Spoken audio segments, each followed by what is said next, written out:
Yeah, baby girl, you're so damn fine, though. Wanna know if I can hit it from behind, though. I'm sipping on you like some fine wine, though. When it's over, I press rewind, though. Talking bands, I got it. Benjamin. За 15 жилийн дараа ямар ч гэсэн Японд байна. Тэгээд Японы анимашн манга зурдаг тийм юмнаас нэлээд суралцж байна. Тэгээд Монголдо буцаж 15 жилийн дараа ирж яг өөрийн гэсэн медиа бүхлийн кино маш олны кино гэж юм хийдэг бодлоо шүү дээ.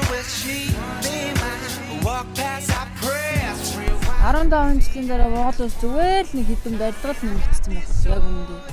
Тэгээ яг ирс яг залууч зориулсан юм хизээч сүүлийн 30 жилдээ хизээж гарч ирэхгүй гэдгийг л мэдчихэв. Дунджаар 50 тэрбум. Яг бол өөрийнхөө салбарт яг ингээд яг зориод хийх юм бол 50 тэрбумаас илүү ашигтай хийж чадна.